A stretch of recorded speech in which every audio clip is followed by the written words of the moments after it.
What? Podcast is live. We are live Tuesday night. RC. I can't see the chat tonight, so hello everyone who's there. Hello, everyone. I see one person. I was say Chris, One person. I think Chris is going to be the one having to keep an eye on chat. Yeah, I don't know what happened to Dennis there. Uh-oh. Where'd he go? I don't know. I mentioned him, but hadn't received anything from him. So, but what y'all been up to? Anything good this week? Work. It's nothing good, but work. Shocks. Yep. On the plus side, weather's warm. Oh, Let's yeah, hope it definitely. stays that way. Yeah, it was like 80 degrees here today. I was like, I'm Oh, sweating. you're lucky. Oh. It only hit 70 here, Yeah. which I don't mind. But I got some painting to do, man. I got a couple bodies I got to paint. 907 Arctic, what's up? Yeah, I've got some bodies to do myself. Man, I'm the only one in chat. Yeah. You should be honored that you're the only one in the chat. Oh, wait, you got two now. Oh, So, like, I'm trying to see the chat where I got my camera set up. It's right in front of the chat there. So I'm like, okay. I'm still trying to work this new lens that I got this past week. So I got an ultra wide lens. So it's clean. It's very clear. yeah, it is very. It's very clear. Yeah, I used it Sunday for the RC Sunday thing we do, and Okay. man, the shots I got out of it was just so awesome. I was like, ooh, I should have bought one of these a long time ago. The funny part is I don't know how. Are you situated in the corner of your room? Yes, I am. All right. I can actually see both corners of your room. Yeah, no. Ain't that crazy? It is. It's awesome. Yeah, that's like I have it at 14 right now. So if I take it 10, Oh, there you go. Woo. That's real wide. yeah, it's real wide. So it goes all the way up to 18. Oh, So we'll be looking up your nose then. it's like, And that'll be a quarter mile away. yeah. What's up, Hey, 907? Robert. What's up, Bull Gear? Yeah, so I'm gonna have to like click on the chat thing, like, oh, okay, hey. That's okay. Nothing wrong with that. No, until I can get another setup here, because the corner setup is kind of weird. Mm. But yeah, You guys hear a lot of background noise from me tonight? No. All right, good. I've got laundry going. I've got the fan on. I've got my 3D printer going. Like, just wow. a lot of noise back here. Yeah, I just got my refrigerator running. So go catch it. Oh, come on. My two dogs are quiet, and so's the wife. So there we go. We're good. I'm good. There you go. Yeah.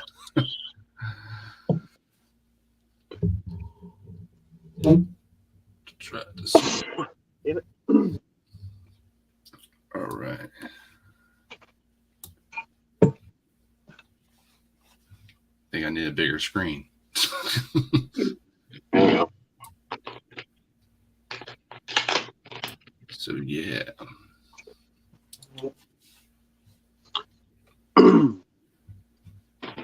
Gotta get yourself over to Micro Center. Yeah. Micro Center. What the hell's a Micro Center? Oh, maybe you don't have one in North Carolina. I have no idea. No. We got Best It Buy. is a large computer store. Oh yeah. Okay. Pretty much strictly computers. You can buy online too if you wanted to. Yeah. A lot of pretty decent deals. Yeah. And they have 3D printer stuff. Nice. Yeah, we just got a Best Buy. No, Look, dude, I'm telling you, look it up. See if you can find one close to you. If you can find one like within an hour, give or take the trip. You'll be amazed. Yeah. You walk in the door and you'll be like, oh my God. Oh my Lord. JMHRC, what's up? Thanks for tuning in. What's up, John? I think that's right, John. Right, John or Yeah. Jay? Yeah, It's John. It's John. I'm sure. I'm like You've been on your show, man. I'm sorry, man. I can't remember everybody's name.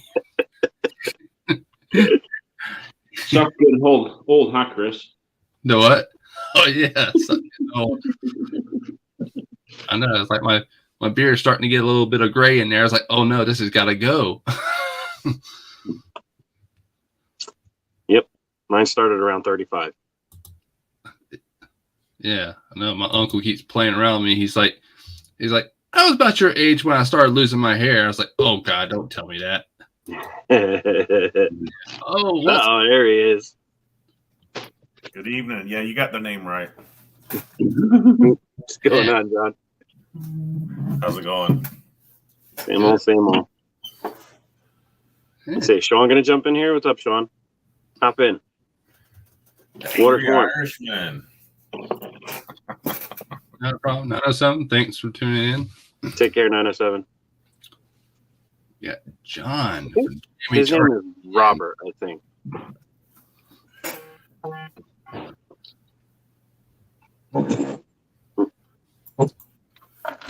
Man. 907 Arctic, how's it going? We got a celebrity here on the panel. The heck? That's you. What the heck?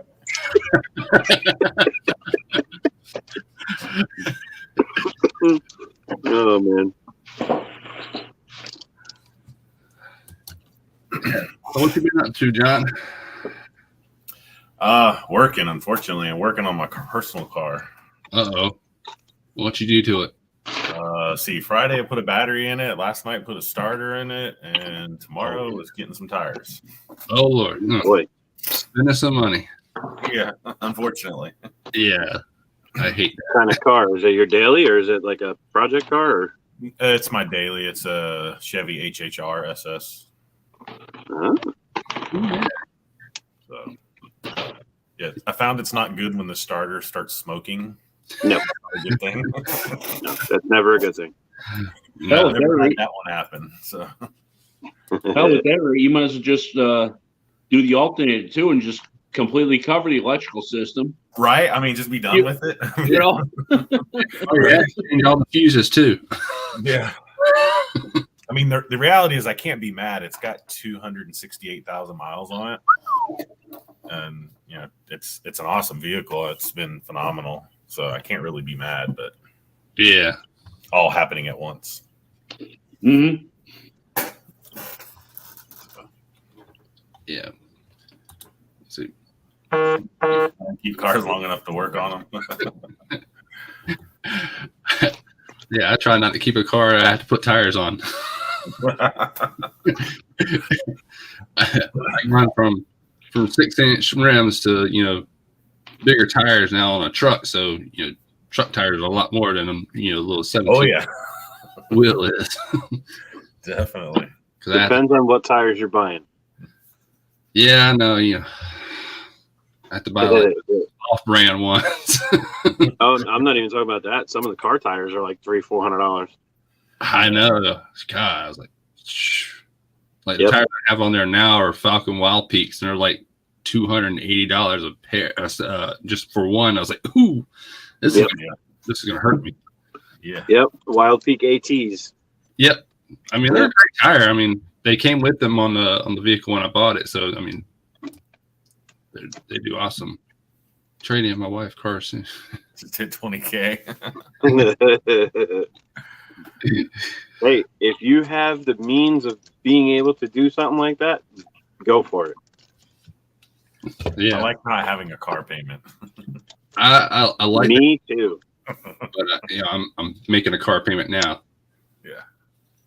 Yeah. Like I want a new car, and like I know what I want and everything, but it's like, yeah, I'm not ready for that car payment. Oh, No. I know. Like I wanted to trade my truck in for a Tacoma because I really like them.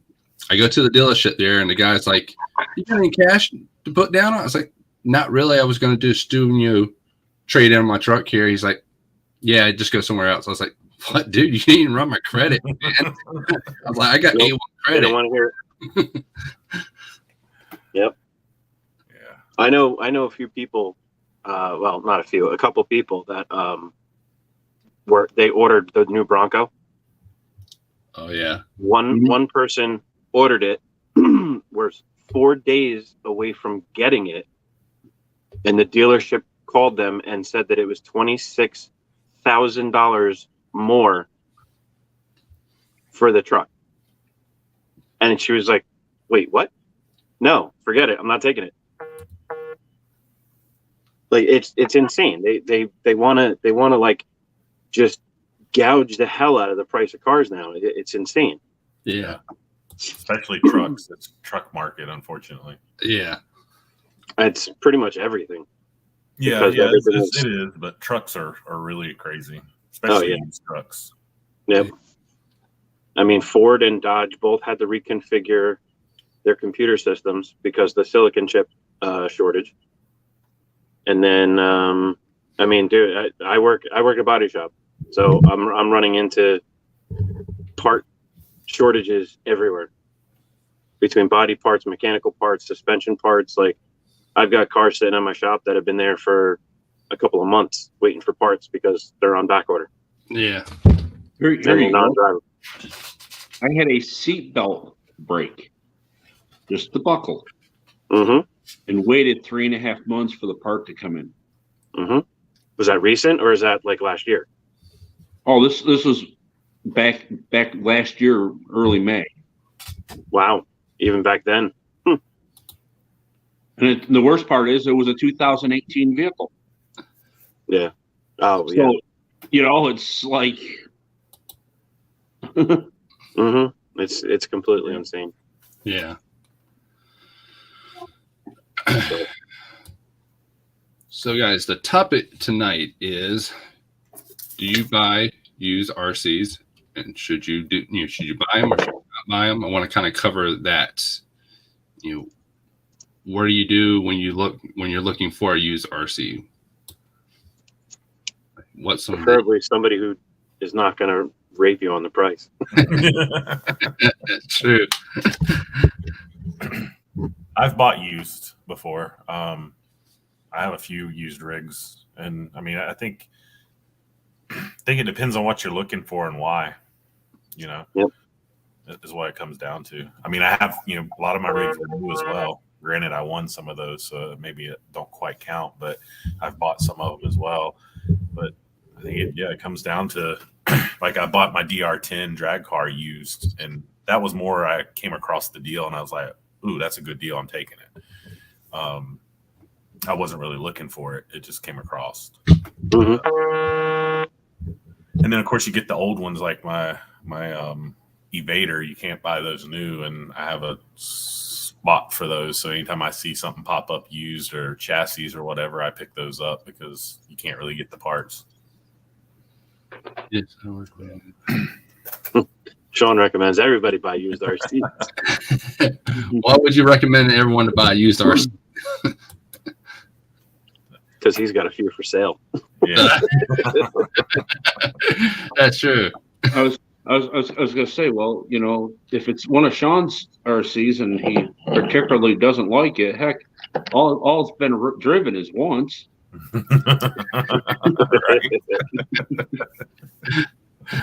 So it can't be beaten too bad the once, even though I think he said he drove it 1/4 mile out in the woods and carried it back out.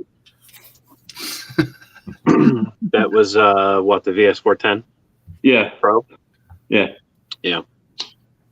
Yeah, I would buy a used RC if it's a deal, because if I buy an RTR, the first thing I do is rebuild it. So I want to rebuild it anyway.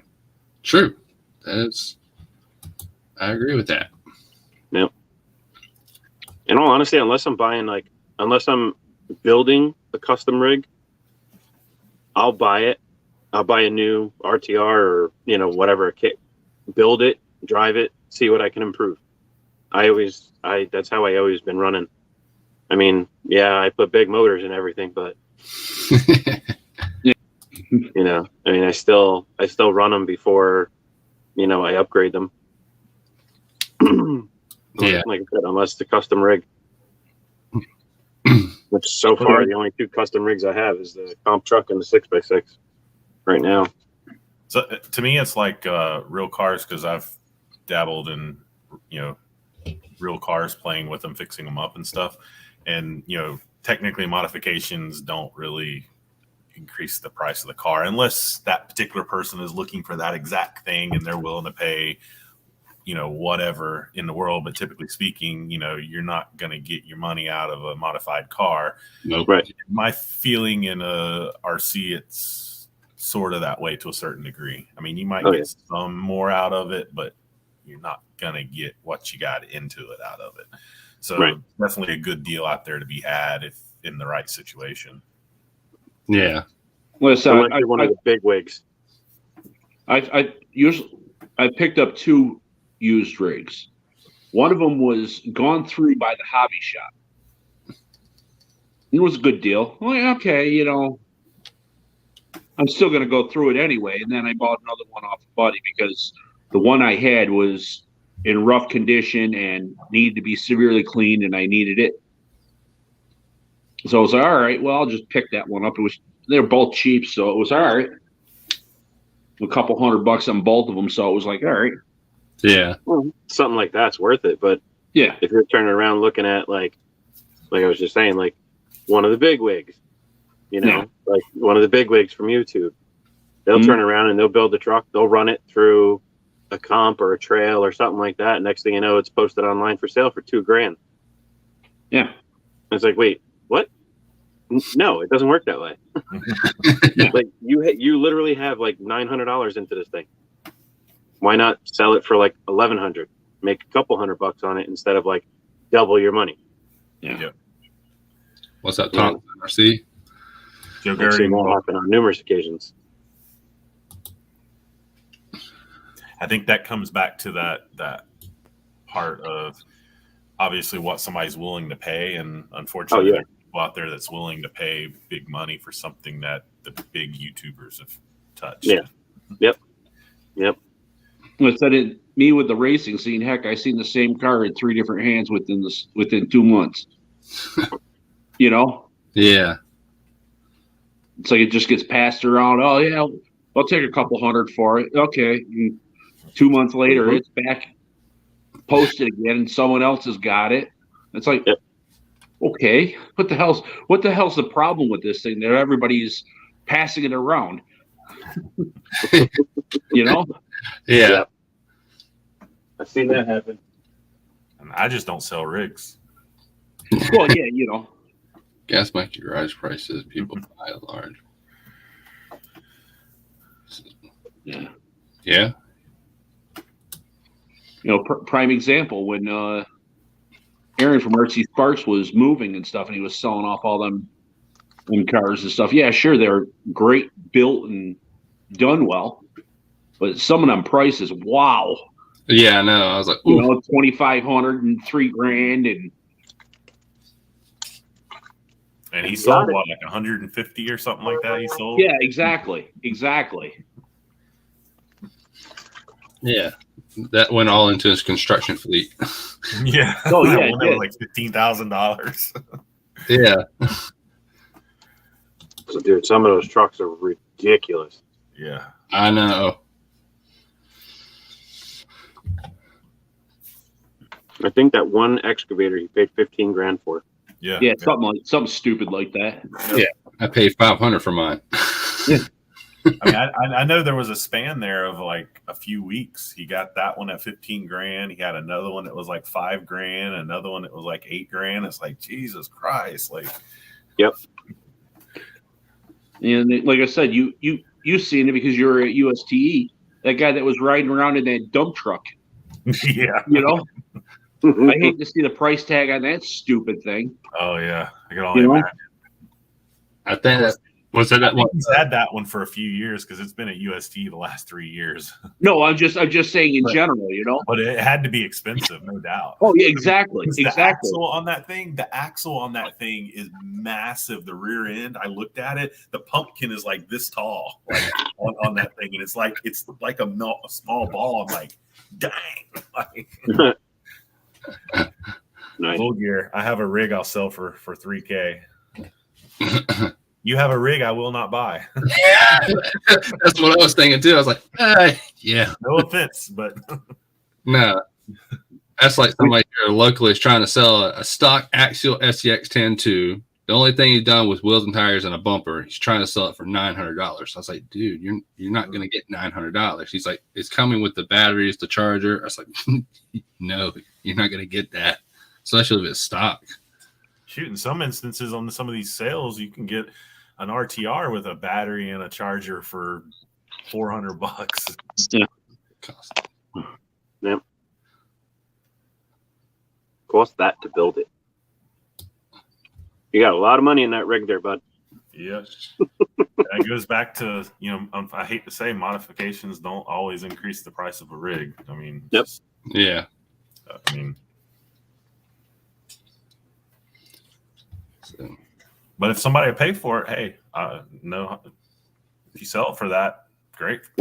yeah. Oh, it's kind of like my my LMT. You know, I got almost $1,000 wrapped up in that between the axles and all the crap I've done to it. But you know what? I ain't getting rid of it. I'm gonna beat the hell out of it. You know? Yeah, exactly. Yeah. Yeah. I mean, I don't technically like buying used RCs unless I actually know the person. Like if I know what they done to that truck, how they drove it, then yeah, I'll buy it. But if I don't know you, I'm like, nah, I like it, but I'm not going to buy it from you because I don't know what you did with it. Yeah, or to it. Yeah, or to it. I don't know how your driving style was. Did you bash the shit out of it? I don't know. Yeah. Unless it's something if the price is right. Yeah. I mean, I did buy a few used ones, and I always had to add some money to them because something was not right on it. Yeah. So I got burned a few times in the past by buying used RCs. I've bought my little small tire hard body Jeep. I bought it used, and I knew that it had the front drive shaft wasn't on it, but it was included. Of course, it was a little short, so it would pop out. So I had to fix that. And overall, I'm happy with that build because I think I spent like $300 on that, when I bought it. And I've loved that little truck. But my other, which I no longer have, I had another hard body I bought that was beautiful and everything leaf sprung. That was my first leaf sprung vehicle, and it drove like shit. I hated it. And I stripped that bad boy down. That's what the axles went to my Comp 2 build. I gave the body, the TF2 body, I gave it to a buddy. A tank. What's up? Hey guys. What's up, Tank? So is it worth it or not? What did you guys figure out so far? It just depends. It all depends. Yep. Yes, it is. It all depends. It all depends. Buyers beware. It's just like buying a new car or a used car. You got to Absolutely. know what you're looking at and looking for, and because it can be very expensive to get parts depending on the RC. Yeah, that's like the Tamiya Hummer I bought. I bought it off of eBay for like $180. The description, he said, have not tested it, don't know if it works, has few minor body damages. So I get it in. It's got a crack on the body. All 4 tires are dry rotted. Electronics were garbage anyway. Motor was garbage, but inside of it, it was pretty brand new. Bearings were good, gears were good, but that's a 25-year-old vehicle. Yeah. Finding parts for that thing was a heck of a job. I had to order a body from like over in the UK that cost me about $80, and then tires from China, getting everything to get it back to the original state it was. That I've spent maybe about $300 altogether getting it back to running. And now it's just sitting on the shelf. Saying what Things in here. How's it going? Hey, how's it going? What's going on? Howdy. Jake, Glad I what's up? joined for a few minutes. I appreciate it, man. Check out what's going on, and I got a few comments. Uh-oh. Sang buys a lot of used cars, a lot of used RCs. Well, because most of the stuff that I own are like 30 years old. You don't have an option but to buy used. Yeah. Yeah, either they're reissued or somebody had as a kid back in the 80s. That's half my collection.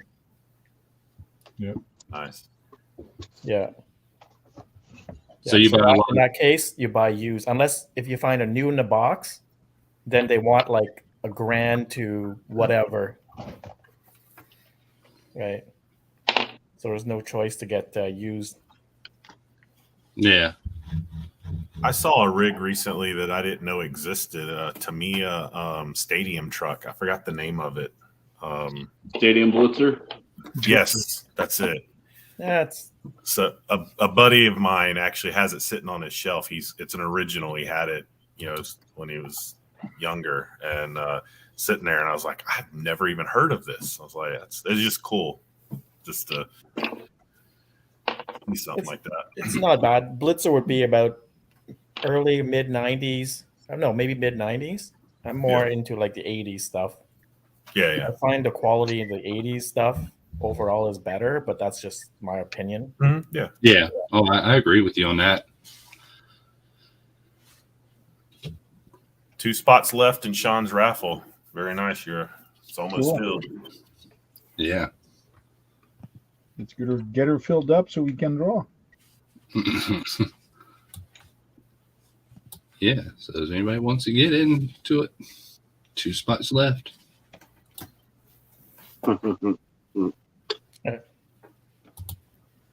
Oh, Green Frog, very well said. Value in the eye. 20. Yep. How about some good Craigslist? I'm going to show you a perfect example of what I'm talking about. Uh-oh.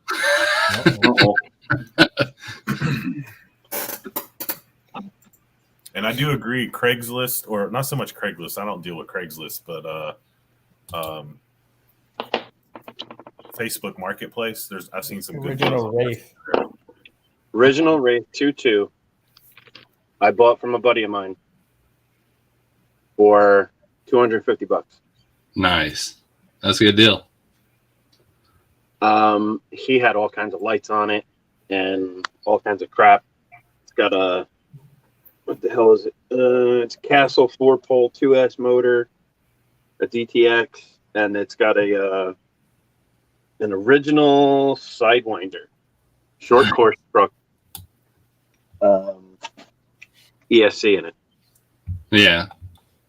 I mean, there's definitely some good deals on, some used RCs, just depending what it is. Yep. Yeah. Yeah, I got a Wraith for $250 also when I got my Wraith that was used, and it was a good deal. Yeah. I think $250 seems to be the magic price for everything used. Yeah. Cheers. It used to be, because try to buy an SCX10, no matter what version, you cannot find them anymore for $250. It's all $350, $400, even for an SCX10. People just want crazy money for their trucks. I have the original SCX10. I have it too. I sold mine. I'm still actually looking for an original AX10. Okay. Yeah. Or the XR10. That was a pretty awesome crawler.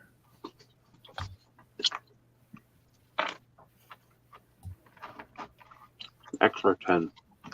I think it was the XR10. It was like their rock crawler. Yeah. the motors on axles. Oh, yes. The MOA. Yeah, the G-Made MOA was pretty cool. And they actually still sell that.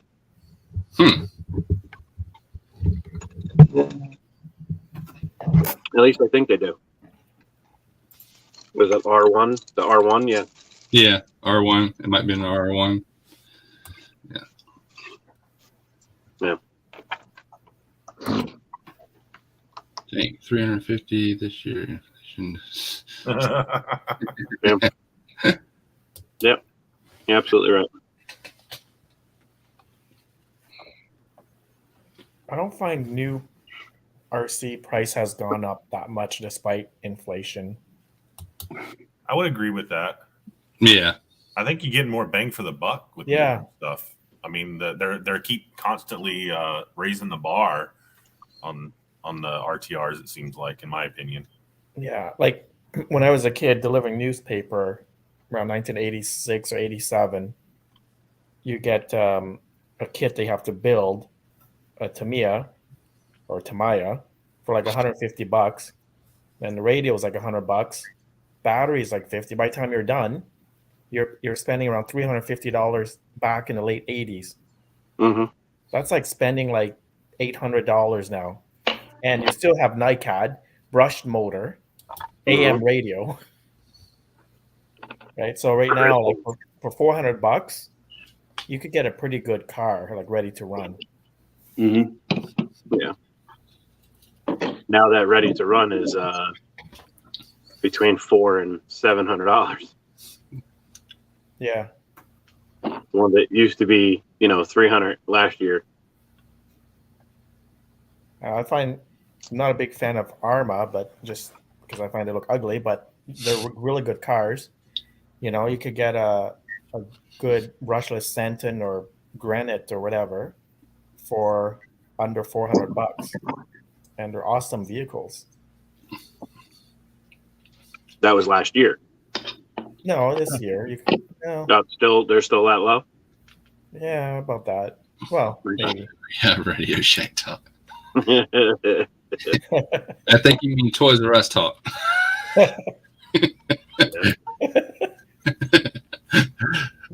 Hey, I do have a Radio Shack RC that is close to hobby grade called the Golden Arrow from the late 80s, and it still works. Nice. Wow. I had one of them. It probably does about 15 miles an hour top speed, but it's for the 80s, that's amazing. Yeah. Yeah, agree. I was going through all my RC stuff, and I happened to come across something. You guys will like this.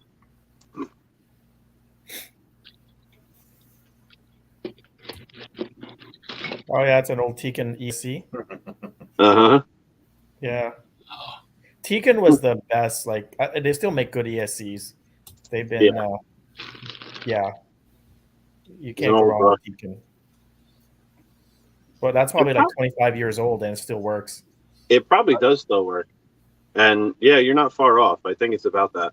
Yeah. I have an older one than that. At least one. Speed control with reverse. I bought a Tekin without reverse for $200 back in the early 90s. Wow. Brushed. And I still have it because I don't want to get rid of it because I paid so much money for it, even though it's only worth like $20. But to you, it's worth $200 because that's what you paid for it. Exactly.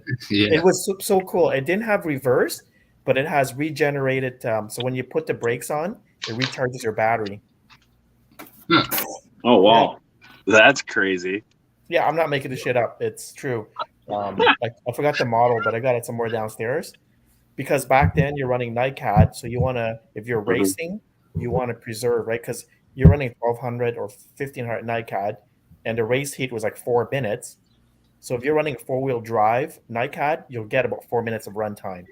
Yeah. I literally used to race before, and at the last 15 seconds, I ran out of juice, and then everybody just passed me. Ugh.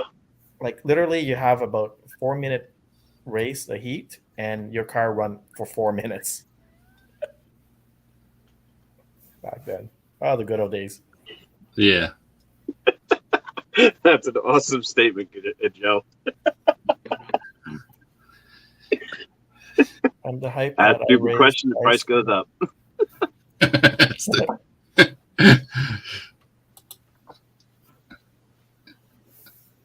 Well, That's price funny. goes up if the guy really wants it. If somebody really wants something, they'll pay the price that they want if they really want it. Yeah. Yeah.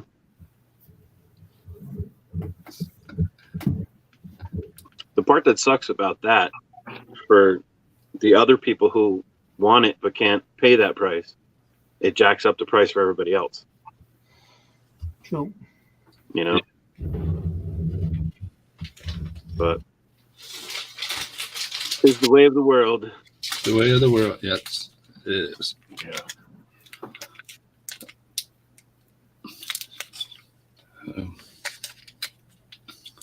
Now, for somebody who's looking to buy one, what would you tell them to look for? Like, when they're looking at the vehicle, what things should they look at? Can you kind of just be concerned about? I would tell them the same thing that I tell all my customers that are looking for used cars. Test drive it. Test drive the hell out of it. Make sure there's no noises. Make sure the suspension's good. Go through, I mean, if you can, put a battery through it, make sure that everything is good. No clicking from the transmission, no smoking from odd places. Yep. You only wanted to smoke from the right place. Only tires smoking. That's it. That's it. Yeah.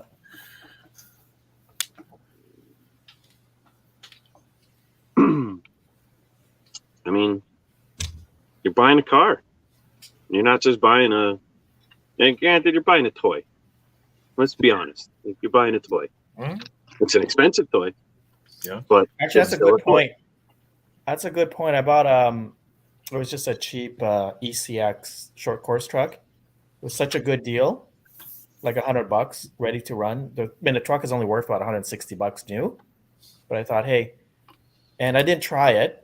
And then when I got home, the steering mechanism, the spring was off or doesn't work, so the car wouldn't go straight. And like you can't even drive it. It doesn't have that tension on the controller. Oh, Anyway, that's just some minor stuff. I would have, if I would test drove, I could have probably negotiated the price, but the price is already low anyways. They said, hey, there's something wrong with your transmitter here. It's not resetting the steering or something. Anyways, so little things like that, sometimes I just like, hey, it's a good price. Here's your money. And then I just take off with it. yeah. Yeah. When I look at, like, if I'm looking at a crawler, and I've only bought a couple used, but like, at least the way I look at crawlers, I know I'm gonna beat it up. If I'm gonna use it, it's gonna get used hard, and at some point it's gonna need some maintenance, right? If you use them enough, they're gonna need maintenance. So I look at it as, what kind of electronics does it have? Like the one I bought, it had a Reese original 422 HD, so I was paying like $325 for it. I'm like, it's got a good servo in it, it's got an ESC, it's got a motor, it's got RC 4-wheel drive tires and wheels. I'm like, you know what? And a hard body. If the rest of it's crap, it's got a few good parts. I'm getting my $300 out of it. That's sort of how I looked at it, in that regards. And I've, looked at others like sort of the same way, because, replacing a bearing or an axle, to me, that's just normal part of dealing with a crawler. Like, that's something you're probably going to do at some point if you drive it enough. So what if it's a little worn? I'm going to maintenance it eventually anyway. So obviously broken axle, like broken in half or something, I'd want to, not Jew them down, but get them down on price. But I usually look at what's it all coming with. Is the money there, regardless if there's some little things like he was saying, that the spring on the remote, that's not a huge deal. You know, you can work around that, either put a spring in it or swap out the remote, which a lot of us do anyway. Yep. What she said, work it hard. Of course, Sean.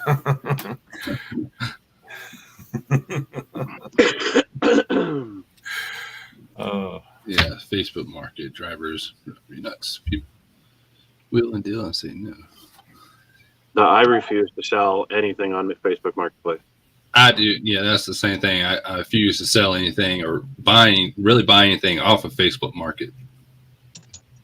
Yeah, I had a couple good buys on Facebook Marketplace. I tried to sell one thing and it wasn't even RC, and Jesus Christ. Yeah. Yep. I mean, I've bought a couch off there. I bought vacuum robots off there, and I actually bought an RC. I bought my now drag car was a Helion Centurion. I picked it up for $95, running with a remote. Wow. Extra parts, everything. That was a great deal. Metal gear transmission and everything, and that's been one of my best RCs. Yeah. Nice. So that was a great deal I picked up. I will say this: if I do buy anything used, it will only be electric RC vehicle. Oh yeah. You know, no nitro. Absolutely not. Yeah, I don't blame you. Yeah, I could see that. I don't have any experience with nitro, but I could definitely see that. I have enough headaches with nitro cars. There's currently, I think there's 7 or 8 in my house right now. Oh, really? And they have not been used in a very long time. Another thing about used RC, like especially for me, getting the old stuff, some people are very attached, you know, because they had it since they was a kid. They say, you know, something since they were like 10 or 15. And so I made a big mistake of paying way too much, because I said, well, this is a good car and everything. It's hardly been used, because I also feel bad that because that person held it for like 30 years. So when there's emotion attached to it, just walk away. Yeah. You know, like if somebody like had to, you know, attached to it, you're better off to say, no, I just want to get rid of it. I'm just tired of looking at it. You know, whatever the reason is, that's when you know, give them the cash and run, you know? Yeah. I think is when people like too attached to it, they spend hundreds of hours on it, or doing a paint job or something. It might not be to your taste, but there's, you know, like, because I painted many bodies. Some body takes me 20 or 30 hours to do. So I'm not going to sell the car for like $100 or something really cheap, you know? So those are things stay away, you know, depends on the emotional aspect of it. Yeah. In some situations like that, I mean, you may be better off just selling the body separately. Yeah. You know, if you're going to do something like that, if you have massive amount of hours in a body that, let's just say it's a hard body, you paid $150 for, and you put, you know, like you said, 20, 30, 40 hours into, and now you're looking at, you know, a body that's worth $400 to $500. Yeah. You know, it's situations like that, and you got to know how to play the game, really. You know, I feel like there's their own market for those special bodies like that, like really nice painted bodies. It's got its own market just for bodies. So I would agree with you on that. Yep. Sell it separately. I had a Tamiya hard body Toyota Hilux truck, and I brought it to a body shop to paint it, like an automotive body shop. I mean, I paid a lot of money for it. It looks really, really nice. I'm actually, I work at a body shop. And I'm actually still waiting for Sean to give me a couple of hard bodies to bring in to paint for him. But I found out that there's a special coating for plastic, and I'm testing it to see if it works on polycarbonate. So if that's the case, then I can use automotive paint on the inside of the bodies on any of the Lexan. We use waterborne paint at my shop. So it's a little different than solvent based. And I'm hoping that it's going to work because I can get some nasty ass colors out of that shop. Cool. I have a couple of colors in my shop right now that I'm going to be using for the bodies. I think half the issue is people making YouTube videos of, hey, I bought this used at this so.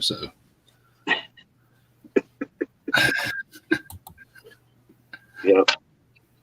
Nick had a point about that Facebook thing. They leave you bad comments and about the price and about you or something like that, and they weren't even interested in buying it. Mm-hmm. Yeah. Like, sometimes you can, I don't know if you can do that on Facebook. I know you can turn comments off on YouTube and Instagram. I don't know if you can do that on Facebook. I'm not exactly sure. Yeah, I'm not sure either. I think we need some of the younger generation on here to tell us. You are some of the younger generation. I was thinking the same thing. Listen, I'm not like in my, I'm not 13 or anything, In the 80s, I wasn't born in the 2000s. I mean, I don't know everything. Hell, I don't know everything about an iPhone. My boss man looks at me like I'm supposed to know everything about an iPhone because I'm only 37. I was like, dude, I don't even have an iPhone. I got an iPad. No, they suck. Yeah. Yes, they do. Yeah. I just got my new phone today. I'm waiting until my case and stuff come in tomorrow so I can set it all up. Yeah. I was like, You know, iPhone has that one ringtone. It's like, if these are such smart phones, why they only got one ringtone? Is every time it goes off, I'm like, iPhone user. You don't know how to change the ringtone. Yeah. You're just sitting there in Walmart and you hear it. I was like, iPhone user. I used to bust people's chops all the time about iPhones. I call them sheep phones. Cheap phones. SHEEP. Sheep. Because most of the people that have them are sheep. They go with the herd. They follow the herd. I just heard the other day because there's people in my office that have iPhone, and supposedly somebody was saying that Apple's getting ready to start making them pay for God, what was it? Like pay as you go, like rental, like leasing, something like that. Yeah, and the one person that had it is like, well, last year I had to, start paying for the cloud or whatever. It used to be free and now it's not, and I have to pay for the cloud to back up my stuff. And I'm like, see, there's just another reason. Like, Wow. well, How about you just buy a phone that's got like a lot of space on it? Yeah, that's what I usually do. I just usually hook mine up to my computer and I'll just download all my files on there. Yeah, but backed up to the phone is such a great feature because everything is safe, all your pictures and all that. But man, let me tell you, you take a lot of friggin' pictures and videos. It doesn't take long to fill it up. No, I don't. No, not at all. It's funny. I was actually just looking at something like that the other day.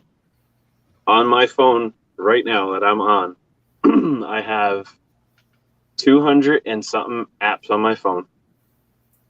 And I have over 10,000 pictures on my phone, and it's not full. Wow. Mm-hmm. It's a 128 gig phone. It's completely insane. Oh, Rhett's got the OnePlus. That's an awesome phone. What the hell's the OnePlus? It's kind of an off-brand, but it's a great phone. I was actually considering getting one of those before I got my my Note.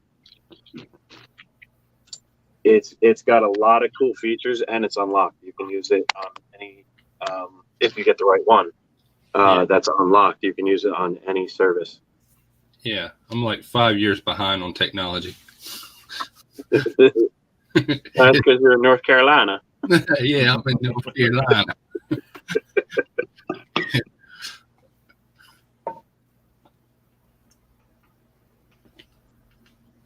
see.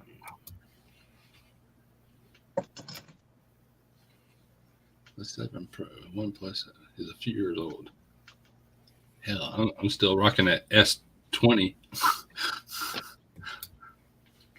You're only 2 years. 2 years. When you see the new phones now, I went in there the other day. I was like, "Oh my god, look at this phone! Look at this I'm phone!" on an S10 Plus. Damn. I'm on a Note 9. Is that still analog? Oh. And it takes Get a damn dial. good pictures too. You got to pull out the antenna. Put a dial on it. No, what? Pull the antenna out, turn the dial to dial the numbers. Actually, so you know what I record with when most of my videos? An S8. Oh, good lord! I had one of those. Yeah, I still have it. It's still a good phone. It takes good video. Yeah. Samsung's phones are good. Joe Girding, I do my whole channel from S9 Plus, only 32 gig. Who remembers the grandfather of Android phones? Which one? Is it a flip phone? It's a slide open phone. Oh, good lord! Ericsson. It's nope. It's a Let's see who gets- Motorola Razr. Nope. No? Dang, That was not the first Android phone. I don't think. It was a Google phone. I will say that. I've never done a Google phone. I think It was the HTC G1. Yeah, I never did. I still have mine. Wow. Yeah. You got a lot of old stuff, and you need to like donate it to like the museum or something. The last time I checked, it still turned on. It was running Android like 1.2 or something like that. It was like ridiculous. Oh, yeah. Which version is it? Like candy corn, Kit Kat? Yes. Yeah. I think the last oh crap. What was the last version of software it was running? You got me, man. Told you I'm 5 years behind on technology. Now you're only 2. Calm down. I consider myself 5 years behind on technology. Yeah, in all honesty, most of my old phones I still have. I never got rid of them. I ended up having to send back because they put a recall out on the Note 7 because the batteries were blowing up. So they put the recall out on them, and then they just cut them. They just discontinued them, and then they came out with the Note 8, and I waited, and I got something else, and then I got the Note 9, and now I'm getting away from the Note phone, and I got the S20, the S22 Plus. Ooh, fancy. See, I'm thinking about getting S22 Plus. I heard they're not even. I heard they're not even going to be doing a Note anymore. No, they discontinued the Note series. Mhm. Everything's in S now. But what they did, the S22 Ultra still has the pen, Mm-hmm. like the Notes do. So I think that's kind of what they're going towards. The Note Plus doesn't have a pen. I like having that feature, but I don't use it enough to really warrant getting the Ultra. And the Ultra's got a 50 megapixel camera. Wow. Like, first of all, what do you need that for? RC videos, dang it. Yeah, if you were to actually print that picture out at 50 megapixels, the picture would be like 6 feet long. Hey, man. It's ridiculous. Instagram, TikTok kind of stuff, Yeah, I know, but still. It's crazy. Yeah. Oh, why am I getting notifications? Get out of here. I don't know why you get notifications. Samsung kicks Apple's butt when it comes to cameras anyway.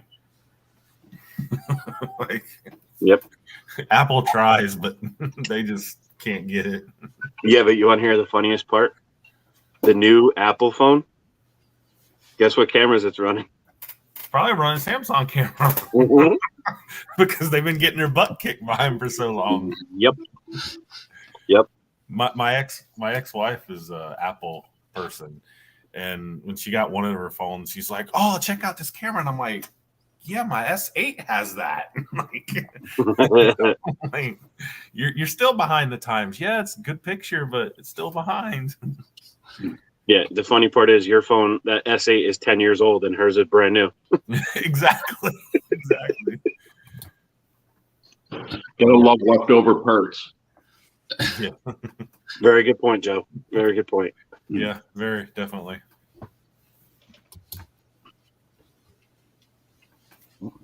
Tank, what are you working on? You got your head down for a long time. I'm trying to open up my gas cap on my TF2. Oh, Forget your key. I'm heating up my knife. I'm heating up the Oh. knife and then slowly puncturing it or melting the plastic around the gas cap so I can open up the gas cap. I did that in my real car a few years ago. Oh. The cable snapped or something like that because of rust. oh. That is the worst.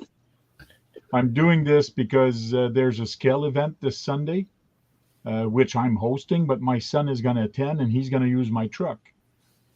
The thing is, you got to have a opening part of your car, of your truck, like a door, a hood, or a tailgate, something that opens to get an extra point. So I figured the easiest thing for me to do is the gas cap. So I'll have the gas cap open, I'll have an extra point. There you go. Is it really the easier one to do, being so small? It's the shortest one, yes.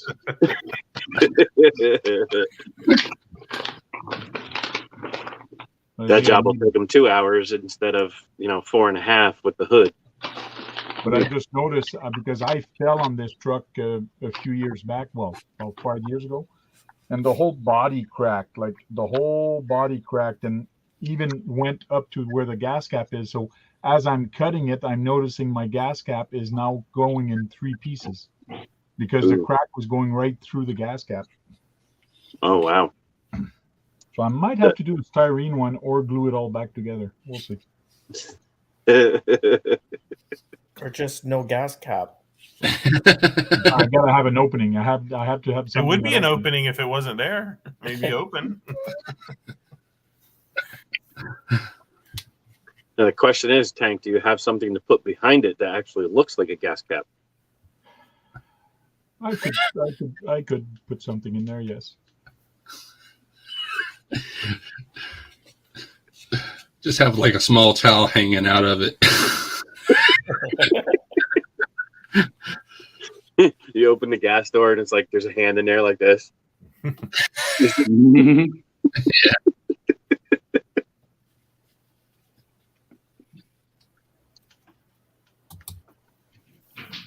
The funny thing is, all joking aside, we're just saying this stuff, but knowing Tank, he'll actually try to do one of these. You know? Yeah, probably. Yep, y'all will see it Thursday night.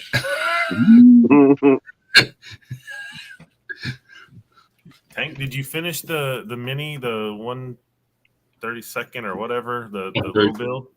It's not painted, and I got to do the lights, the lights on it. So no, I have not worked on it since the last pictures or last time I showed it on the videos. Gotcha.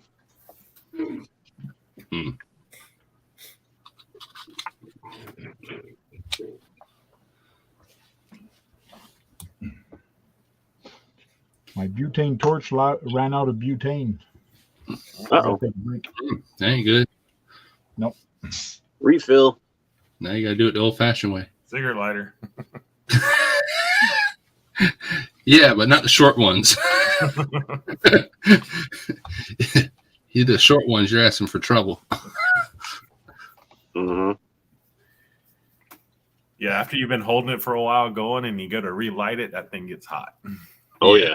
That's why I use like the ones you use on a grill, the little long ones. Just Yep. But going back to RC used parts and things like that, one thing I am so scared of buying used is ESCs and motors. Yep. yeah. because you don't know what they've been through. You don't know if the bearings are still good or if they still have a lot of life into it. Like, Yep. And you could test them. You could bring a battery and a receiver and actually test them, but under load, it's a different ball game. Yep. I find buying used electronic is not a good idea. Nope. All right, so I mean, if it's included with the car, ready to run crappy stuff, you're gonna replace your receiver and transmitter anyways. But buying used electronic speed controller motor, I wouldn't do it. It's not worth it.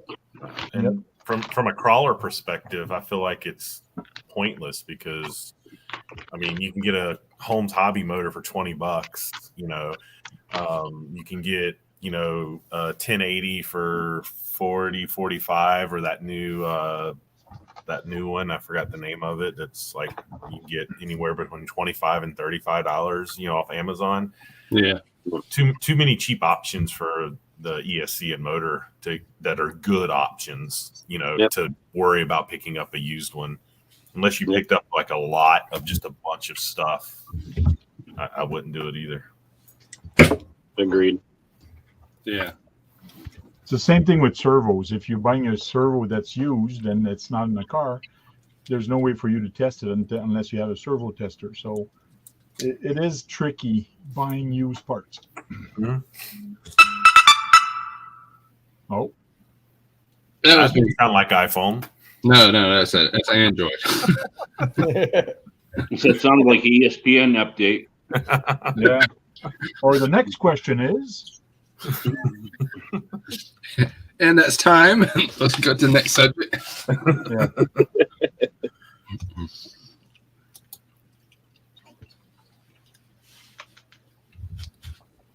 Good to see you, AZ.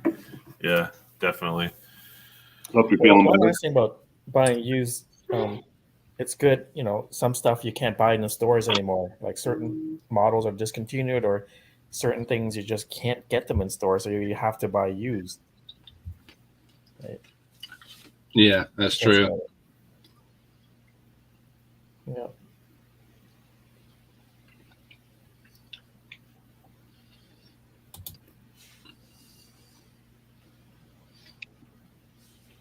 Man, still sick.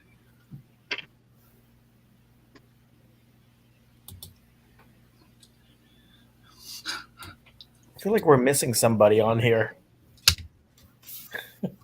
Don't say it. Starts with a B. Don't say it. Agree, AZ, agree. Yeah. Does. Yes. Yeah, Brett. Hope you're feeling better, bud. Definitely. Yeah. Good to see you in the chat.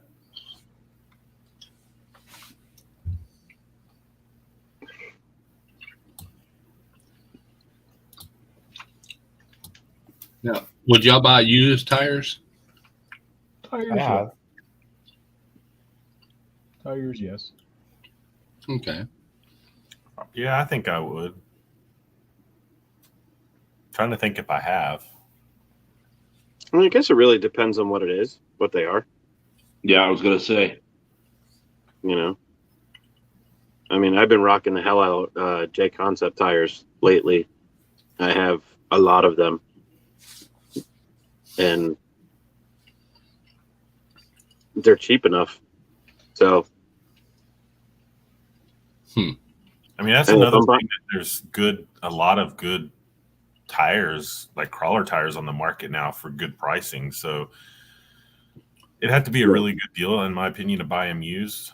Or like I am going to get a set of used TRX4 Blazer wheels and tires because, those wheels are specific to the Blazer, specifically for my Blazer. So I'm looking to get a set of used ones, and I found a set. So I plan to get, but like a good crawler tire like J Concept's got a lot of good tires for a cheap price. Proline still has some good ones. I mean, there's a lot of good tires for new for a cheap price, but I think I still would because it takes a lot of use, especially for a crawler tire. I mean, to really wear out a crawler tire. I mean, that's not saying it can't happen, but it's a lot of use. Yeah, it's not like a race tire on I was- clay and things like that. Exactly. I was just gonna go there. Yeah. So a race tire, heck, you can ball the tire within a week, Mhm. or even depending on the track conditions that night. Yeah. Completely burn through a set of them. Mm-hmm. Yeah. So it'll be a negative for dragster tires or drag race tires, Yeah. and a Tires. yes to crawler tires.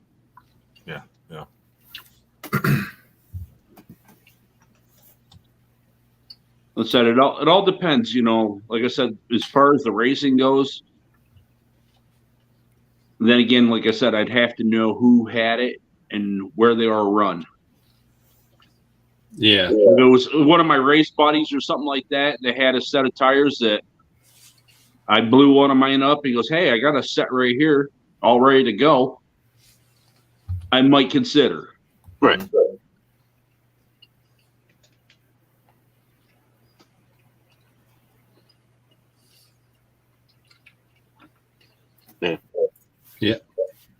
Mm-hmm. I think that's kind of a plus to buying used crawler tires.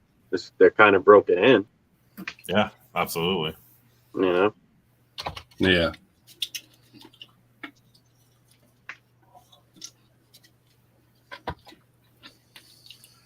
Man, that's My anti-foam shipped today, so they're supposed to be here Friday. I can't wait for them to show up.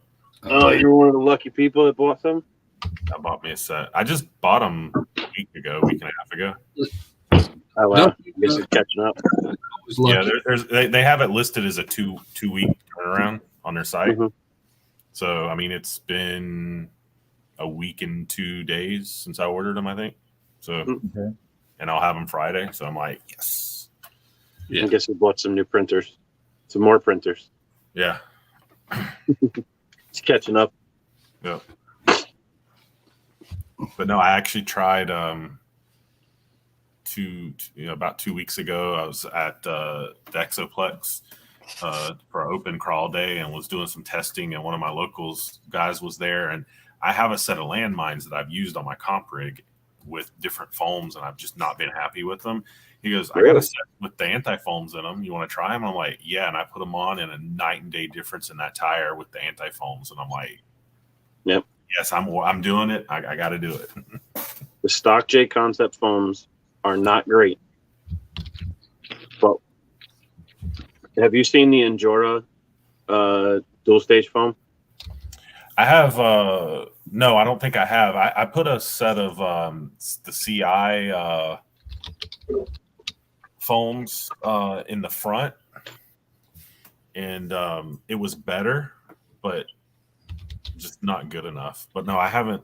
That's was that middle? These are Is the the rubber Endura. part like plastic? It's rubber. It's Rubber, more okay. like silicone rubber. But what I've been actually doing is I take the J Concept foam and I mark it with this little ring in the middle, and I cut out the center of the foam, and I use the dual stage with the J Concept foam. Okay. And let me tell you, Welcome back, 907. it's a good mix. Nice. You got a nice squish, but you got the stiffness of the center that keeps them up. Mhm. They've been pretty good. I have them in my Phoenix, my FC, my panel truck, and my Creek. Yeah, I'm looking. I've actually so I've driven Exocaged RC's Ecto, and he's got the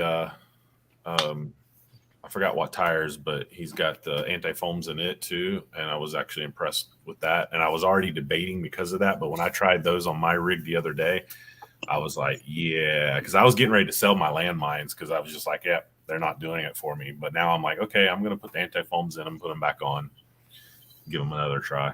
What was the problem you were having with the landmines? Because I've been using the landmines and the tusks, and I'm very impressed.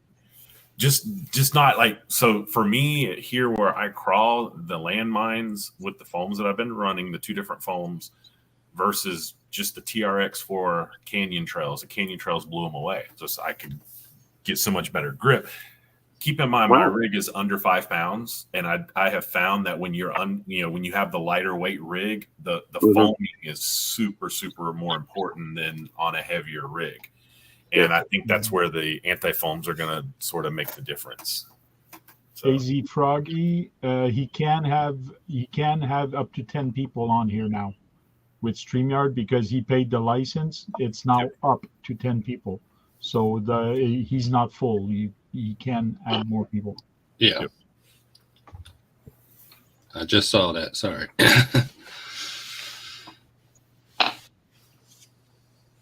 Yeah, it's been a struggle for me with the lighter weight rig. I like the lighter weight rig, but it's been a struggle with the tire and foam setup, getting it, right. Yeah, no, I totally get it.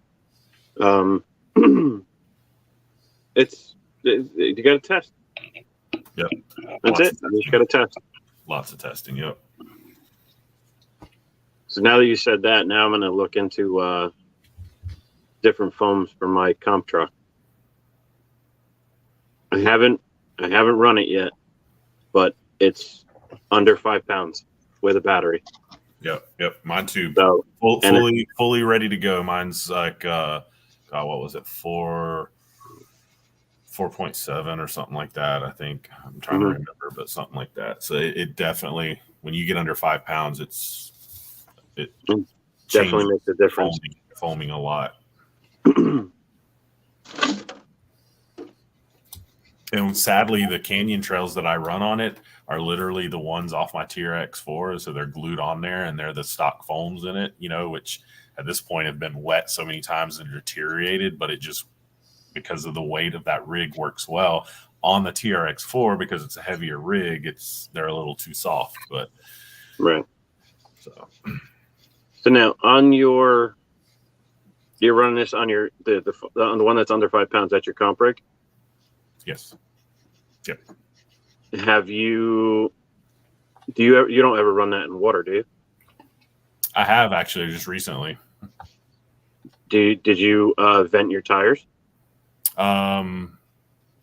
Technically, no. I had them, the TRX4 tires, I had them, they came unglued once, so I actually put electrical tape on the inside on the holes to seal them. I had them sealed and re-glued them, but of course the glue started coming apart, so they got filled up with water. I've got the TRX4 torn apart, and I've got 3 of the tires off the wheels, drying everything out, and the foams look pretty pathetic, actually. Oh.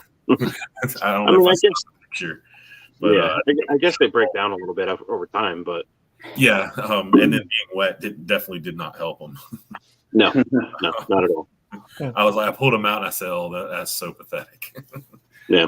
I don't still have the picture of it, but I mean, because even right now, like I'm sitting here, I have my comp rig is literally right here. Yeah. I vented my fronts, but I didn't vent my rears, and there is quite a difference in the squish. Yep. So,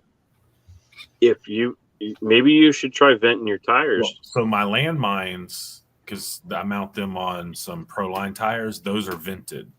Oh, okay. Yeah, I actually drew a hole through the inside of them to vent them purposely. And you're right, venting does make a difference in the squish. Absolutely. So, I didn't vent the tire themselves. I vented the rim, but venting definitely makes a difference for sure. A lot of people ask me, like, should I vent my tires and things like that? It all depends what you do with the truck, what kind of competition or what kind of surface you're going to run. If it's a rock crawler and you're going to crawl on the rocks all the time, you want that tire to be soft a little bit because you want it to kind of grip. So you want it vented on that. But if it's a trail truck and you're going to be playing in the sand, in the mud, and all kind of different surface, you do not want it vented. So it all depends what you're going to do with the truck. Yeah, right. Agree. Yeah, that's good to know right there. Yep. No, completely agree. what tires did I vent?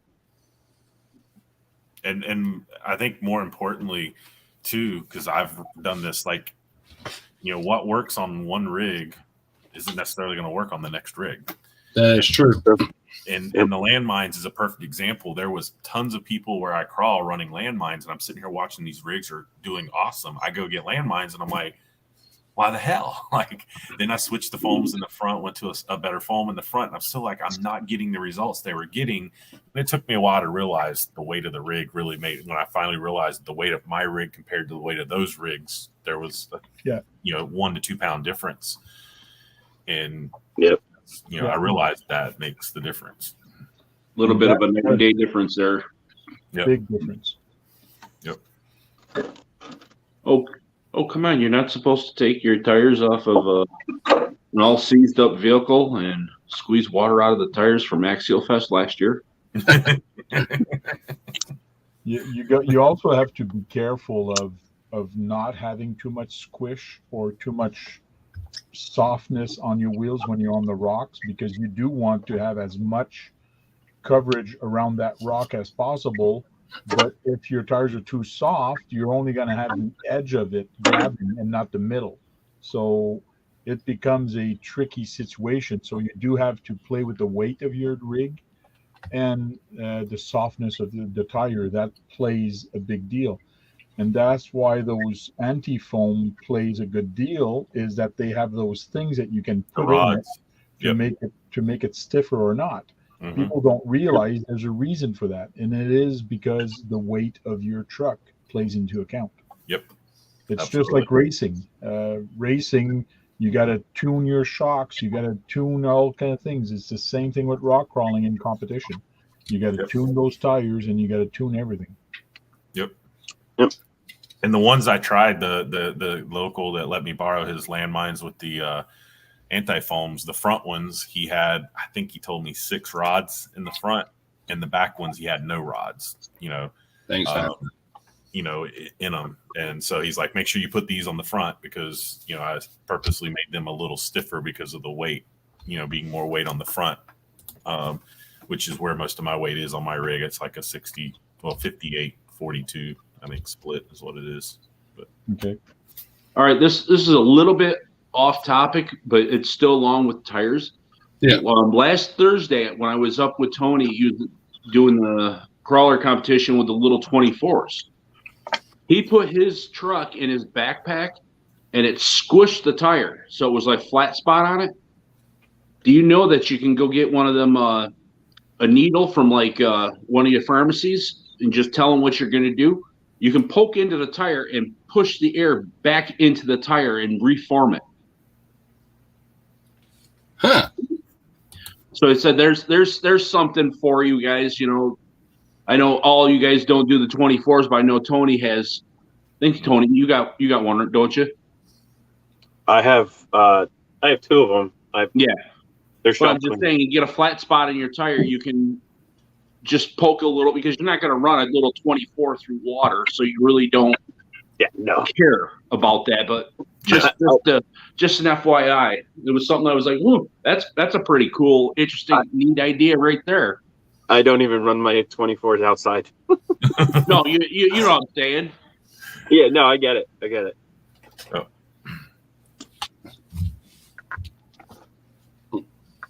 Yeah, I have a Betty, and I have a Deadbolt. Yeah. They have never seen dirt. Oh yeah. Yeah. Why am I going to run those outside? Like, I specifically bought those. Well, I bought the Betty because collector's item, sort of. It's a high number, but it's a collector's item in my eyes. And then, the Deadbolt, I just bought it just to play around in the room. How am I going to put a hand in there? There's no room to put a hand in there. Well, a really small hand. Now I got to figure out how to make it open and close. Mm-hmm. Mm. I got a little hand for you. I think. Oh, geez, there we go, Tank.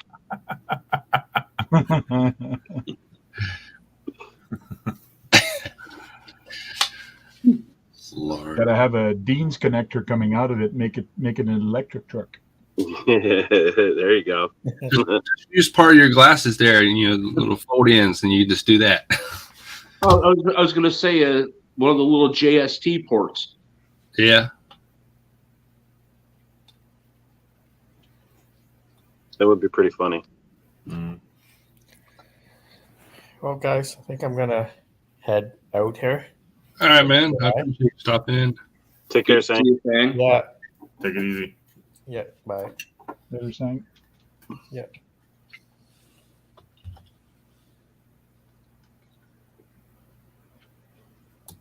Seven. Thanks for joining in.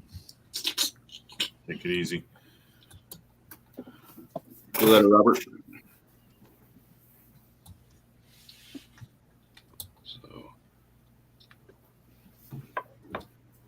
I also got my new shocks today too for my comp rig. Ooh. There you go. Those the Dav Tech or something like that. I think. Look at my. You just got them today. You don't remember the name of them. I haven't pulled them out of the packaging yet. Wow, you ain't pulled them out of package yet, man. I pulled them out. So I pulled them out of the main package that they were shipped in, but I haven't taken them out of the actual baggie. I have to put them together, and I really don't. Draft Tech short shocks. That's what they are. Draft Tech. I'm not looking forward to putting them together. Why? Shocks are fun. Yeah. Okay. Now, let me ask you: would that be something you buy used? Would you buy used shocks? I would. It's not nothing much to it other than the shock shaft. The shock shaft ain't bent. You're gonna probably replace the ends anyway. Yep. Yeah. I don't. I mean, if the price is right, I guess probably so. Because eventually, every shock's going to probably need to be rebuilt. Eventually, right? I mean. Yeah. So, I love building shocks. Hey, I can send them to you, and you can build them because I don't like building shocks. To be honest, I have never built a shock from scratch. I've taken one apart and rebuilt it, but I've never built a set from scratch. Oh, really? Really? So this will be my first set that I'm putting together from. Have you never built an axial rig? No, I've never built a kit. No, There you go. Really? So my first kit, my first true kit is upstairs, which is my BRX01. That's going to be my first kit that I'm going to build, like, Okay. all the way. The closest thing to building from scratch, if you want to call it that, is my comp rig, which I took another rig, stripped it down, and took the axles and put onto the comp chassis and everything. That's the closest thing I've had. So my BRX01 is going to be my first, like, ground up build. Okay. So what build everything, length the transmission, the shocks. Yeah. What length are those the Draft Tech shocks? 90. Oh, the 90s. Okay. Yep. So I've heard good things about them. I've had a couple people recommend them. Mm-hmm. Actually, what sold them was Exocaged RC did a video. He was doing them on a build that he's doing right now, a comp build. And I just watching him put that rig together. I was like, you know what? I'm going to give these a try. The Draft Techs are the ones with the short springs, right? That go below the can. Yes. Yeah. Yep. Okay. And they got different ones, different, soft, super soft, medium, and hard for the springs. And they also have the, and I bought these because Exocage told me, he goes, make sure you get these. They have a offset cap. So it shortens the shock without shortening the throw. Right. So I got that as well. Oh, very nice. Yep. So looking forward to trying those out. Yeah. That should be good. Yep. I've actually been running SSD Pros Mm-hmm. in a lot of my rigs. I have them in my comp rig, my 6x6, my FC, and not the creep. What's the other one? My panel truck. Yeah, but they've been the ones that leak the least I've heard these supposedly are really good if they're put together properly. They're really good about not leaking. Right. Supposedly, we'll see. Yeah. Make sure you grease the O-rings. Yes. They actually have this video on their website. I've watched part of it. I'm going to watch it again about putting them together and Really, that's awesome. and everything. Yeah, they got, and it looks like in the package there was a couple different pieces of paper. It looked like instructions as well. But when I bought them, they're like, they had two different videos about, and they're not like a 2-minute video either. Like one video is like an hour long, talking about shocks and Jesus stuff. And I watched part of it, and he goes, we sometimes get people and they say your shock leaks, and he goes, if it leaks, you didn't put it together right. Yep.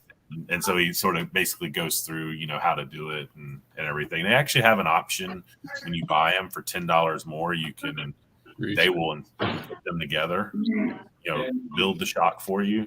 You still got to do the fluid, but they will build the shock for $10 more. But I opted to, was like, all right, it's time for me to build a set of shocks. Do they sell them in pairs, I assume? Yes, two. Yep. Okay. Yeah. It's not bad. No, so I think, let's see, I paid, let's see here.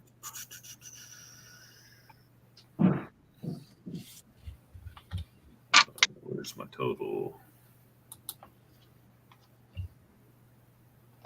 Well, I paid $115, but that was with extra springs, extra short offset shock caps. So I think without all that, I think they're like $60-something for 4, I think is what it was. Oh, that's not bad. But then like I said, I bought the offset shock caps. I bought some extra springs. Yeah. Yeah, even the SSD Pros, I think, are $35 a pair through A-Main and Tower. So, like I said, they've basically been the one shock that hasn't leaked on me. Oh, yeah. And that's even, the incision shocks. I have a set of those. Those leak. I actually fixed the leak on those, and I actually kind of fixed the leak on the axial aluminum body shocks with parts from the incision. Yeah, and vice versa. they're $38 for 2. Okay. Yeah. Is what I just found it. And then the offset shock caps was $14 in a pair as well. Okay. That's still not bad. $38 for a set of shocks or a pair of shocks. Yeah, pair really of shocks, isn't terrible. No. You get some of these other companies that are ridiculous. Yep.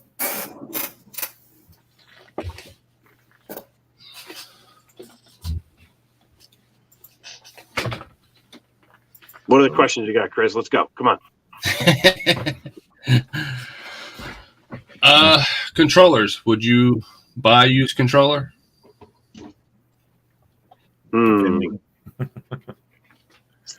That's another one of those things that it depends on what it is.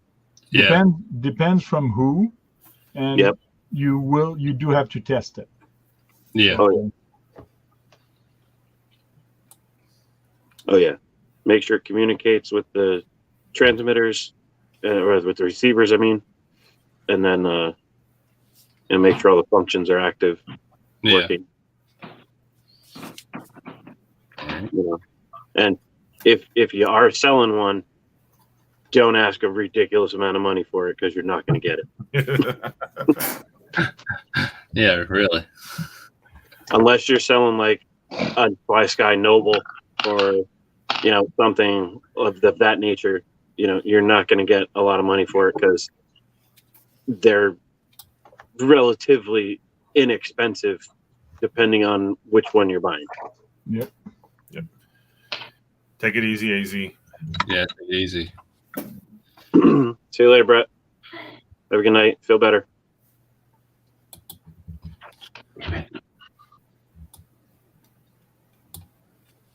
Yeah. Would y'all buy a used RC?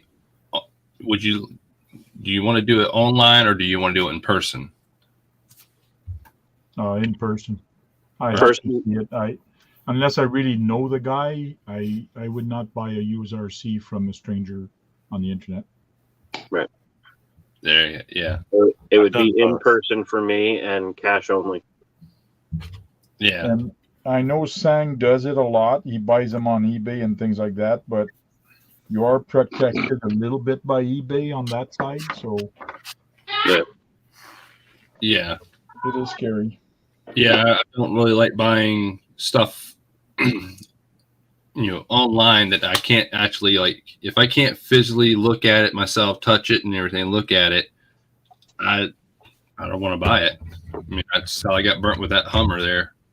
That to me a Hummer. I've done both, and I mean, didn't really get burned on either one necessarily. The one I bought online was my least favorite, but not because I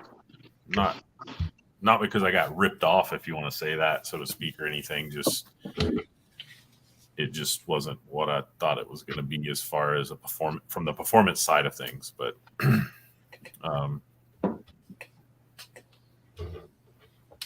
actually, I've bought two and two. I've bought two online and two in person. So my DR10 I bought online. They shipped it to me, and no issues. It was exactly what the picture showed it to be. Exactly what it was described. Yeah. Now, what tips would you give somebody if they're meeting in person to buy an RC? What tips would you give them? Like, especially like if you never like met this person, you still want to get it. Well, first of all, do it in public, somewhere where it's public. Yep. Never in a dark alley, that's for sure. Bring a friend with you. Bring somebody with you. But not sure. And test it, run it. Bring a spare battery with you. Ask the guy what connectors on it, a Dean or whatever, and just bring a battery with you just so you can throw it in there. And Yeah. you have double A's to put in the receiver also, because there's no reason why you should not be able to put a battery on it. I'm not talking about running it on the ground, because myself as a seller, I would be scared of letting somebody try an RC on the ground, because you don't know if he's going to run it into a wall. You don't know what he's going to do. But if he wants to hold it up and run it and see if there's any shaking or any noise into it, go right ahead. And I've done it for a guy that just came by and bought a short course truck from me. I turned it on for him and I went, see, it works fine. Reverse, here's that. There's no noise. It's nice and quiet and all that. So the guy was all happy and he took off with it. So, yeah.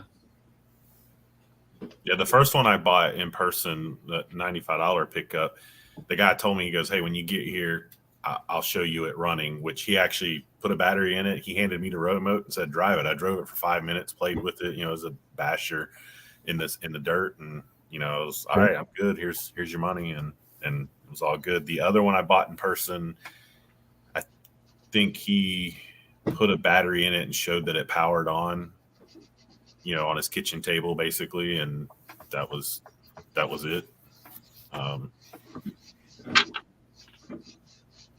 In that situation, I would do the same. Yeah.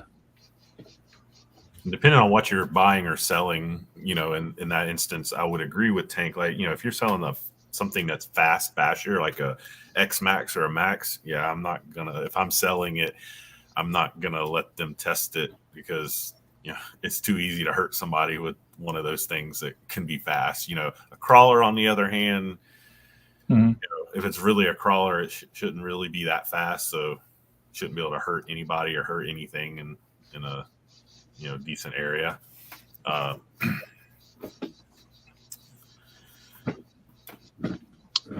Yeah, drive them for people. I agree, Joe. I agree. Yeah. Definitely. Yeah. I'll drive it. You give me the cash, then you can start driving it. Mm-hmm. Yeah, but you definitely always want to be safe if you're buying from online, like Facebook or Craigslist, you definitely want to be safe on that part right there. Yeah. Mm-hmm. So I mean, if this is somebody you never met before and you really want this RC, things I would recommend for you to do is to leave your bank cards, credit cards there at the house, or store them somewhere where you'll know where they're at. I would say, just bring just enough money to get that vehicle.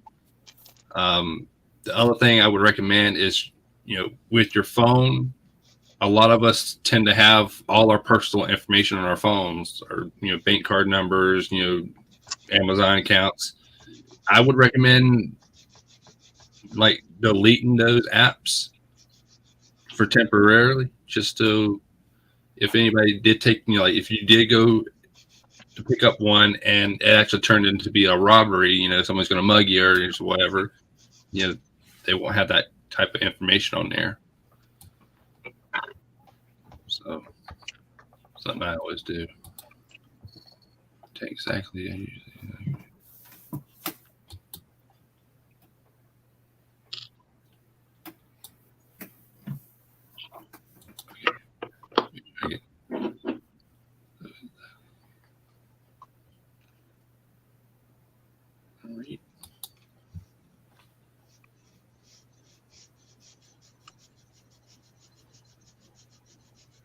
And actually, on that note, I'm gonna jump off, guys.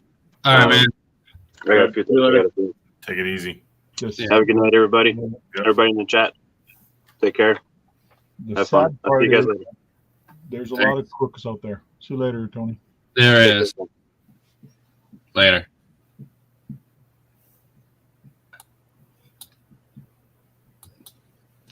Yep. So there's just a few things I would do.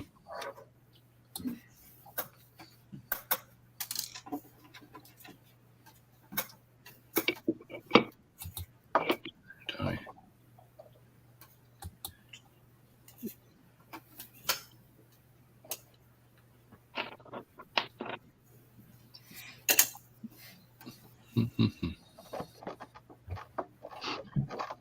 I want me a boat, RC boat. I have one, but I want a fast one. Man, I've seen too many boats last week. I went out Sunday. Well, me and my son went and seen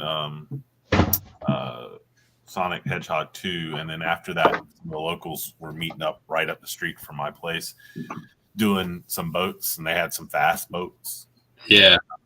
Went out there for an hour or so, and I'm like, I want one so bad, a fast one. Yeah, I know. I looked up the other day, after I did that video for the Wilmington RC model boaters. I was like, I was like, yeah, I would like to get one, but I can't run with those guys. They got way too much money. They got those gas powered big ass ones, and I can't do that. I better not do it. I definitely don't want to do gas powered. There was one gas powered one there. Everything was electric.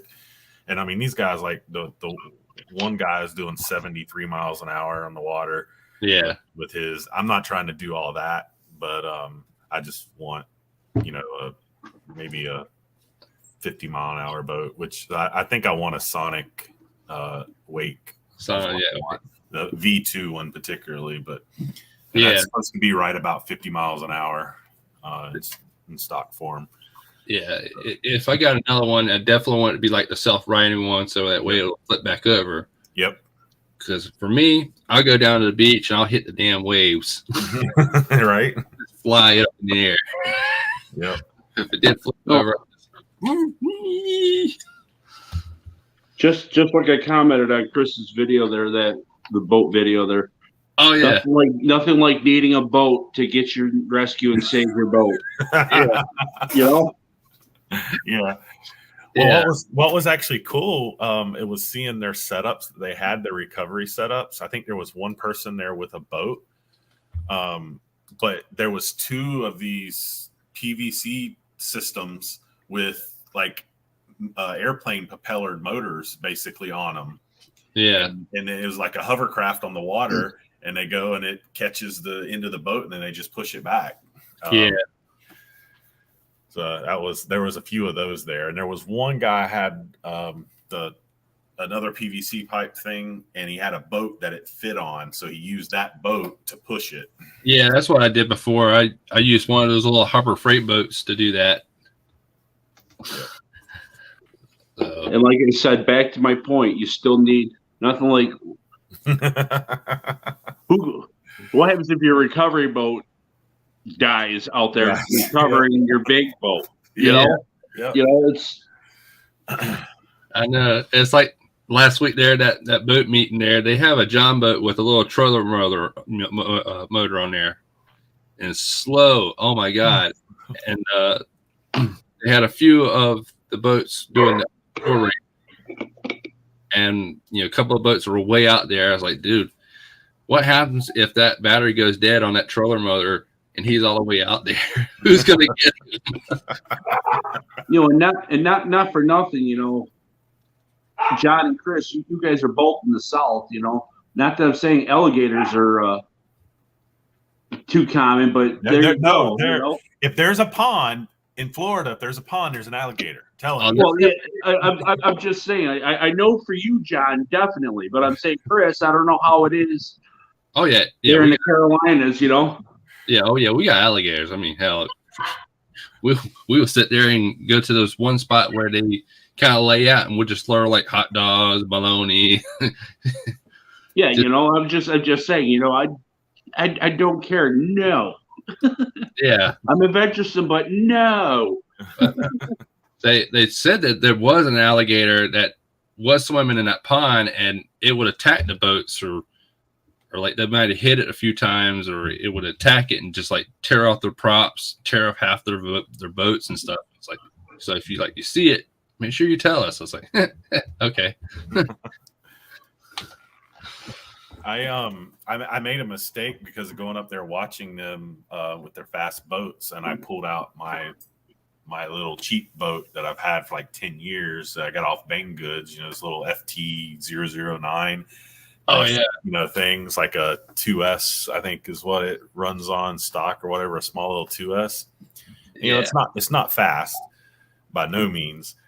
And I'm like, I wonder if it'll do 3S. I plugged the 3S in, hit the throttle, it works. So I take it up there and I ran it, and I got about 5 minutes, and thankfully I was coming towards the bank, and it just stopped. The motor just stopped. No smoke, no nothing, just stopped. And I'm like, did I kill the motor? So I brought it home, start messing with it, and I'm like, all right. I pull the motor out and I hook up a battery to it. Motor still works. I'm like, okay, I fried the electronics. So yeah, I go to my scrap bin. I found an ESC, from a crawler. I had another receiver with an old remote, and I put everything in it. So it's now 3S ready. Truly 3S ready. Yeah. What? The few minutes I got to drive it, it was actually, it's small, it's like this long. It was actually coming out of the water. Like it didn't want to stay down. Yeah. I had that FTO 11 with the 4S. Oh, okay. Yeah. Yeah. So it was nice. Yeah. One of the other things I was tired of hearing was when they start the clock, it's like, you're on the clock, no line. I was like, God.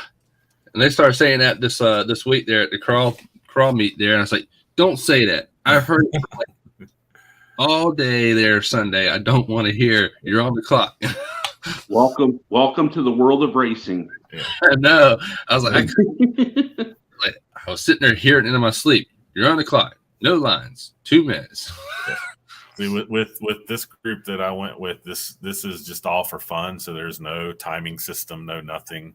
It's just get out there and run your boat and see what you can break, or see how fast you can go, and stuff like that.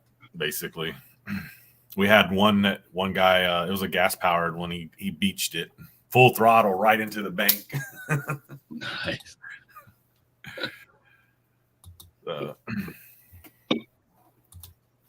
But I definitely want one. I've wanted a big one for a while, but that definitely, like, oh yeah, I need one. My son's like, Dad, can we get one? I'm like, stop spending money on the real car, yo. Yeah.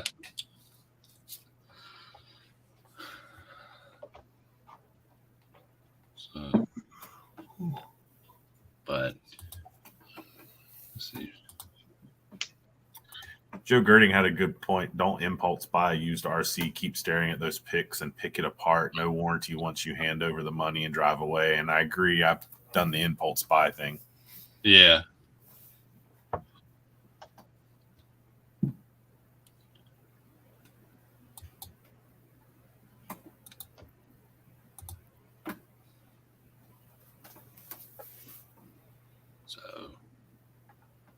But let me show y'all this right here. So this is from, I don't know if y'all see this. Yep. This is from our Sunday meet there.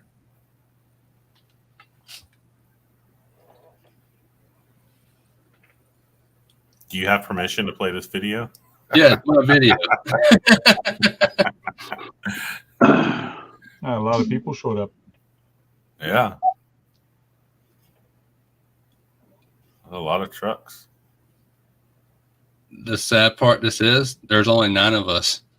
Oh, Wow. That's the funny part.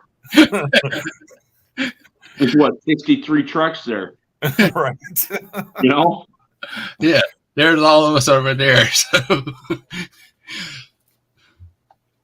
Too much bloody money. money.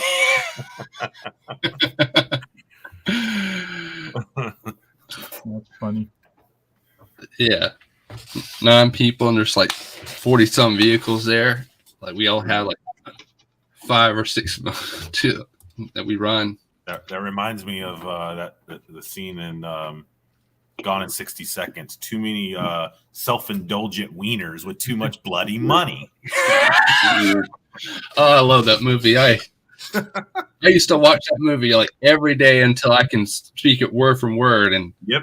God, I did it, and I can't remember. I was at a hotel there, and I was out there in that lobby, and they had it playing, and I was just sitting there like repeating their like saying everything before it actually happens. And this girl looks at me and is like, "You know this movie way too well, don't you?" I said, "Yeah, it's one of my things. I can just remember like everything from a movie." I see somebody's building a shock. Yeah.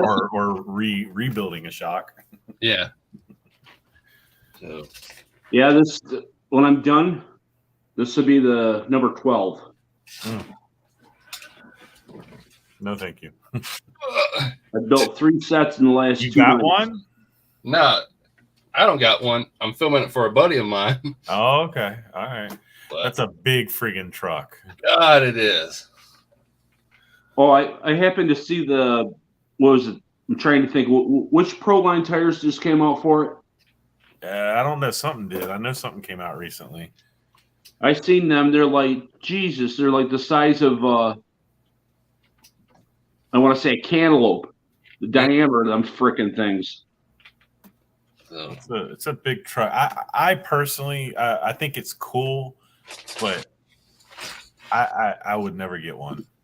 I mean, I don't know. I don't see a use.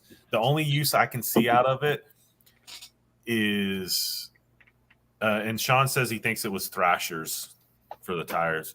Yeah, I can't remember the name of it, but yeah. The one use I see for that is to tow something big behind it to haul your actual scale RCs with. That's the one thing I could see using it for. Yeah, that's a good use. Yeah, because it can tow some stuff. I'll hook a little wagon to it, and I'll sit in the back of it and carry me around. Exactly, it would do it. I mean, that one you seen that one guy? He sat on top of his and pulled his wife's SUV. Yeah, And he sat on top of it. And the only thing it messed up was it turned a hex on one of the wheels. Like, yeah. you know.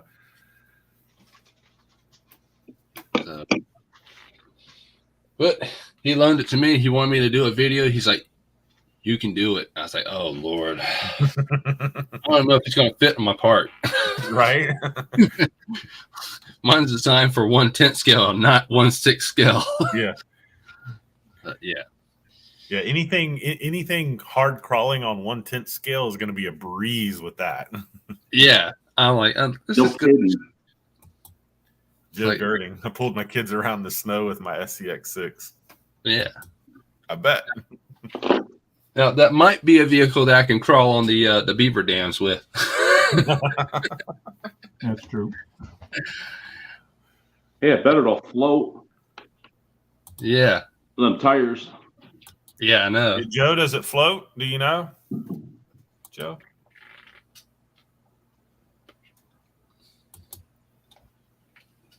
If it floats, I'll go back there and run over the beaters.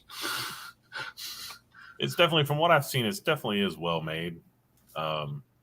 Just, I don't know. I don't see the purpose in it. Yeah. Besides being, I mean, it is cool. It is cool to see. I just, you know, even if I won one, I would probably sell it instantly for, if I won one in a raffle, I would probably be like $600. Who wants it? You probably would because you won all the other vehicles. Yeah. I don't think you ever bought an RC. No, I have. I bought my BRX01 kit. Yeah. I bought my Gen 8, my Gen 7. My DR10. You just My 6x6 I won, my Trail Walker I won, my TRX4 I won, my Max I won. And I think there's one more I won, I think. Wow. That's the lottery numbers this week, so I can write them down. I wish I knew them. I understand the jackpot's what, 282 million or 84 million? Yeah. And the one? It was like my work this morning. Said, "Yeah, $1,000. It's the third time in the 3 months she's won $1,000." I was like, God. So Joe says it definitely will not float.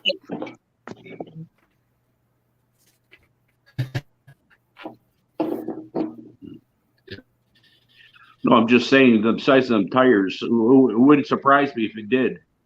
Put those tires on a 1/10 scale RC, it would probably float. Yeah.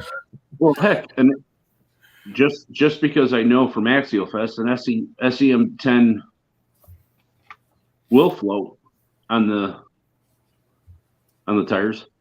Yeah. That's like that. The Kong head I have, it'll float on the tires.